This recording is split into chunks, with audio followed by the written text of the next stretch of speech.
సరైన ప్రాపర్టీని ఎంచుకోవడంలో తికమక పడుతున్నారా? ఇక ఆ కన్ఫ్యూజన్ వద్దు. అపార్ట్మెంట్లు, విల్లాలు, ప్లాట్లు మీకు కావలసినవన్నీ ఒకే చోట. Suman TV biggest property expo October 18th, 19th HSCC Novotel Hyderabad. ఇప్పుడే ఫ్రీ ఎంట్రీ కోసం కాల్ చేయండి. వైజాగ్ రొట్టె విరిగి నేతిలో పడ్డట్టు ఉంది. గూగుల్ ప్రాజెక్టు క్లియర్ అయిన తర్వాత పెద్ద పెద్ద కంపెనీలు ఇన్ఫ్రాస్ట్రక్చర్ డెవలప్మెంట్ కోసం వైజాగ్ పైన ఆసక్తి చూపిస్తున్నాయి. ఆల్రెడీ మీకు గుర్తుండే ఉంటుంది, ఒక నెల రోజుల క్రితం బెంగళూరులో ఉన్నటువంటి భారీ కన్స్ట్రక్షన్ కంపెనీస్, ముఖ్యంగా కమర్షియల్ స్పేసెస్ డెవలపర్స్ దగ్గరికి ఐటీ శాఖ మంత్రి నారా లోకేష్ డైరెక్ట్గా వెళ్ళారు. వాళ్ళందరినీ కూడా ఏపీలో ఇన్వెస్ట్మెంట్స్ పెట్టాల్సిందిగా ఆహ్వానించారు. ఇప్పుడు అలాంటిదే ఒక బంపర్ ఆఫర్. ఆ క్రమంలోనే సత్వా గ్రూప్ వైజాగ్లో ఎంట్రీ ఇవ్వడానికి రెడీ అయింది. దానికి సంబంధించినటువంటి ల్యాండ్ అలాట్మెంట్స్ కూడా జరిగినాయి. అయితే కోర్టు కేసులు వైసీపీ నాయకులు వేసి వీటి వలన డిలే అవుతుంది. ఇప్పుడు కే రహేజా కార్పొరేషన్ కూడా ఏపీలో ఎంటర్ అవుతుంది. అది కూడా వైజాగ్లో ఏకంగా 2172 కోట్ల రూపాయల పెట్టుబడులు పెట్టాలని చెప్పి టార్గెట్ పెట్టుకుంది.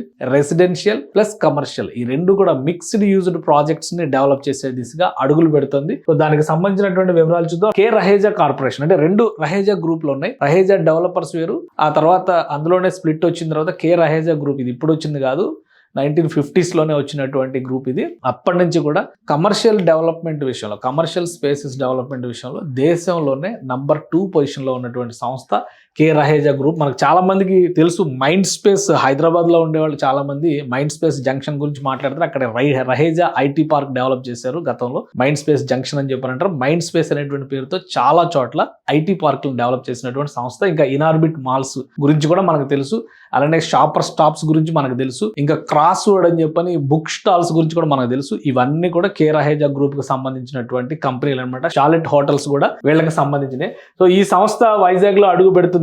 గూగుల్ ఎంట్రీ ఫలితంగా వైజాగ్ లో ఈక్వేషన్స్ మారుతున్నాయి. రాబోయేటువంటి రోజుల్లో ఇన్ఫ్రాస్ట్రక్చర్ డెవలప్మెంట్ అనేది ఫ్యూచర్ కి తగ్గట్టుగా డెవలప్ చేయాలనేటువంటి ఆలోచనతో రహేజా ఐటీ పార్క్స్ సంస్థ ఇప్పుడు దృష్టి పెట్టింది విశాఖ నగరం మీద. విశాఖ నగరంలో రహేజా ఐటీ పార్క్ కి సంబంధించి, అంటే రహేజా గ్రూప్ కు సంబంధించినటువంటి అధికారిక వెబ్సైట్ అనమాట ఇది, కే రహేజా కార్పొరేషన్.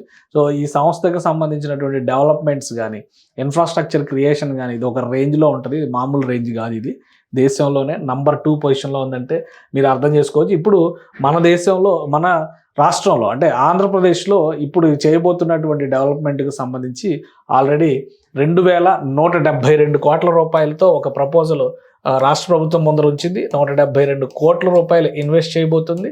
అలానే రాబోయేటువంటి అవసరాలకు తగ్గట్టుగా 2028 నాటికి ఇక్కడ ఒక్క విశాఖలోనే 9 లక్షల SFTకి సంబంధించినటువంటి ఆఫీస్ స్పేస్ డెవలప్మెంట్ ప్రాజెక్టు పైన రహేజా ఐటీ పార్క్ దృష్టి పెట్టింది.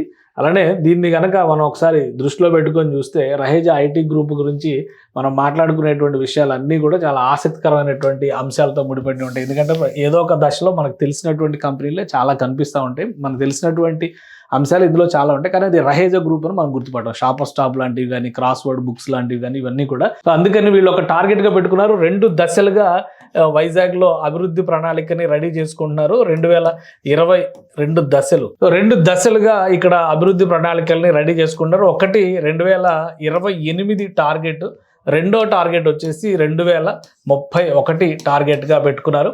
మొత్తం 2172 కోట్లు ఇన్వెస్ట్ చేస్తున్నారు. కాబట్టి ఫస్ట్ ఫేజ్లోనేమో 9 లక్షల వరకు SFT ఆఫీస్ స్పేస్నే డెవలప్ చేస్తారు. రెండో ఫేజు మరొక 10 లక్షలు యాడ్ చేస్తున్నారు. దానికి 1.9 మిలియన్లు అంటే 19 లక్షల వరకు ఆఫీస్ స్పేస్ని డెవలప్ చేస్తారు. అలానే ఈ ఆఫీస్ స్పేస్ డెవలప్ 2028 నాటికి ఆఫీస్ స్పేస్ డెవలప్ అయితే దానికి సమాంతరంగా 2030 నాటికి ఇక్కడ రెసిడెన్షియల్ స్పేస్ని కూడా డెవలప్ చేస్తారు. అంటే వాక్ టు వర్క్ కాన్సెప్ట్ అని ఈ మధ్య కాలంలో కొంత వస్తుంది కదా, అక్కడ దగ్గరలోనే ఇళ్ల ఆవాసాలకు తగ్గట్టుగా డెవలప్ చేయాలి. అదే దీనికి సంబంధించి కూడా 2033 నాటికి డెవలప్ చేయాలని చెప్పని భావిస్తున్నారు.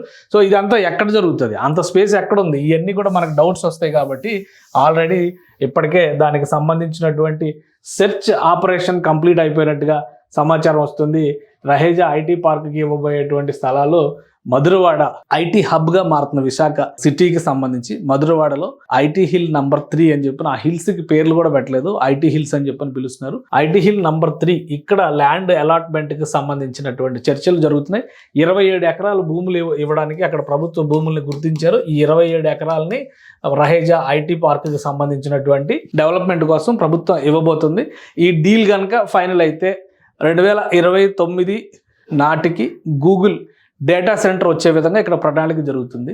సో అప్పటికల్లా ఇక్కడ ఒక ఆఫీస్ స్పేస్ 9 లక్షల SFT ఆఫీస్ స్పేస్ అందుబాటులోకి తీసుకొచ్చే దిశగా Raheja IT park, Raheja company, Raheja corporation కృషి చేయబోతుంది.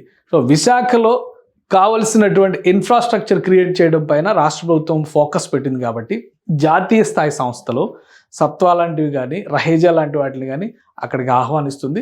ఈ డీల్ కనుక క్లోజ్ అయితే విశాఖలో ఐటీకి స్వర్గధామంగా మారేటువంటి అవకాశాలు కనిపిస్తున్నాయి. ఓవైపు గూగుల్ డేటా సెంటర్ రావడం వల్ల ఒక ఎకో సిస్టమ్ డెవలప్ అవుతుంది.